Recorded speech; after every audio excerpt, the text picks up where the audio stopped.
जनाब खुसूसी नशियात में एक बार फिर से आप सभी को खुशामदीद कहते हैं और शुएब शाहीन साहब हमारे साथ मौजूद हैं, जमील फारूकी हमारे साथ मौजूद हैं। गुफ्तगू का सिलसिला आगे बढ़ाते हैं। शुएब साहब, आपने गुफ्तगू सुनी होगी जमील फारूकी की। वो कह रहे हैं कि जनाब चलें 30 अप्रैल तो छोड़ें, 8 अक्टूबर भी छोड़ दें, अगले 2 साल भी। अच्छा, हालात और वाकयात कुछ ऐसी बता रहे हैं, नीयत भी कुछ ऐसी लग रही है, चीजें भी कुछ ऐसी निकल कर आ रही हैं, इकदामात भी कुछ इस तरह के लग रहा है। आपको क्या लगता है, लेट सपोज अगर अगले हफ्ते अदालत इस तरह का फैसला दे देती है कि जनाब 30 अप्रैल को या आइन के मुताबिक 90 रोज के अंदर ही इंतखाबात होने हैं और किसी जज ने ऐसी बात नहीं की कि जनाब ये 90 दिन के बाहर जा सकते हैं, तो आपको क्या लगता है कि अगर हुकूमत फिर भी इलेक्शंस नहीं कराती, इलेक्शन कमीशन फिर भी नहीं कराता, देन व्हाट, क्या होगा फिर? देखिए, पहली बात तो यह है कि अदलिया की एक जिम्मेदारी है, अदालतों ने आइन को प्रिजर्व करने, आइन की पासदारी और आइन पे अमल दरामद की कसम उठा रखी है। वो पाबंद हैं अपना फैसला देने की।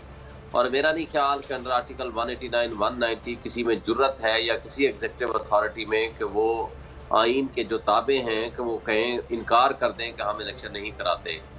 और जो इसमें आइन से इनहराफ करेंगे, जो आइन को एक तरह से मुअत्तल करने का मुतरादिफ है, तो फिर तो ये मार्शल लॉ हो गया ना, सिविलियन मार्शल लॉ हो गया। फिर क्या फर्क रहा ज़ियाउल हक के मार्शल लॉ में, मुशर्रफ के मार्शल लॉ में और आज के सिविलियन मार्शल लॉ में, जो ये कहते हैं कि हम आइन के ताबे नहीं हैं, आइन के मुताबिक हमने इलेक्शन नहीं कराना। मैं उम्मीद रखता हूँ और मुझे ये तवक्को है, और मौजूदा बेंच जो अभी केस को सुन रहा है और मेरा ख्याल है कि जल्दी इसको डिसाइड करेंगे।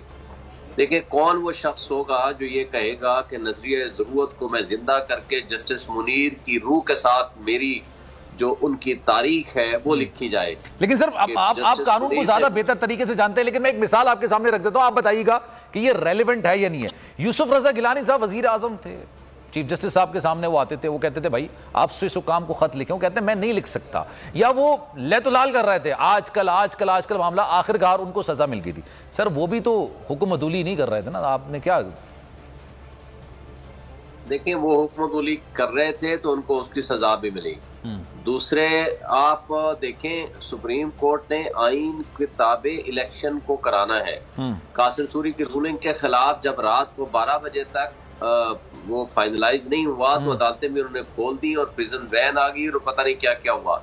लेकिन चूंकि उस वक्त वो फैसला एस्टेब्लिशमेंट को फेवर करता था, क्योंकि वो हैंडलर्स और वो लोग जिन्होंने इस रिजीम चेंज ऑपरेशन को मॉनिटर किया और उसको मैनेज किया और उसको कामयाब कराया, तो वो उनको सूट करता था वो फैसला, इसलिए वो स्मूथली वो इम्प्लीमेंट हो गया। आज इस फैसले पे बेशक बहुत मुश्किलात हैं और जमील फारूकी साहब माशाल्लाह बड़े जादीदा और बड़े कॉम्पिटेंट सहाफ़ी हैं और इनको नजर है इनके फ्यूचर पे, पाकिस्तान की सियासत पे भी। लेकिन मैं समझता हूँ कि मैं तो आइन को देखता हूँ, मैं तो कानून को देखता हूँ। आइन और कानून के ताबे हैं तमाम इदारे, अदलिया, मुक़न्नना और तमाम। सर फिर मेरा फिर वही सवाल है, बुनियादी सवाल सर वही है, ये तमाम बातें आप जो बयान कर रहे हैं बिल्कुल दुरुस्त है, आइन के ताबे हैं सब, आइन मुकद्दम है, इसमें कोई दो राय नहीं है। लेकिन सर इसी के तहत तो फिर सुमोटो भी लिया गया था, इसी के तहत तो इस बात का फैसला हुआ था कि तारीख कौन देगा, किसका इख्तियार है, किसका इख्तियार नहीं है, कौन तारीख दे, कब होगा, ये अदालत में सारे मामला चले तो थे। फिर अदालत का एक फैसला भी आया था, उसके बाद फिर क्या हुआ, फिर इलेक्शन कमीशन ने सदर साहब से बात हुई, उसके बाद उन्होंने 30 अप्रैल की डेट फिक्स कर दी थी, सब चीजें हो गई थी। फिर एकदम से एक जब मामला हुआ तो सर ये फिर अब क्या है ये मामला?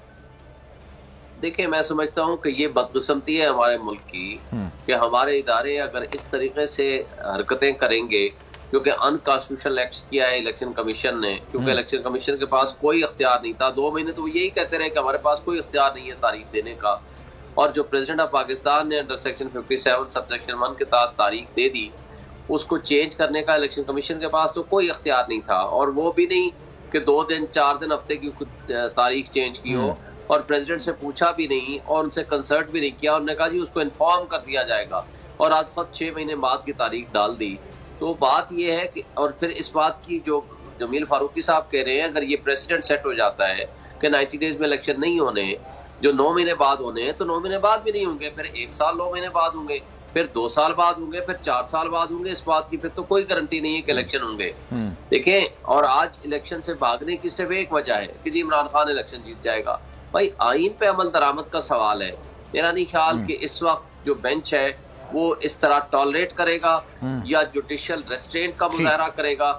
जो इस कोर्ट की हुक्मतुली करेगा वो खुद भी फारिग होगा और वो फारिग एग्जैक्टली। चल मैं जमील साहब से भी जरा इस पर बात कर लेता हूं। जमील फारूकी साहब ये बताइएगा, फिर अगले हफ्ते आपको क्या लगता है, अब ये जो हफ्ता गुजरा है प्रोसीडिंग्स के हवाले से, समातों के हवाले से, रिमार्क्स के हवाले से, बेंच टूटने के हवाले से, बड़ा एक इस तरह का हफ्ता रहा कि रोजाना कोई ना कोई खबर निकल कर आ रही थी। अब पीर से दोबारा से समातों का आगाज शुरू होगा। व्हाट डू यू थिंक, क्या होने जा रहा है सर अगले हफ्ते?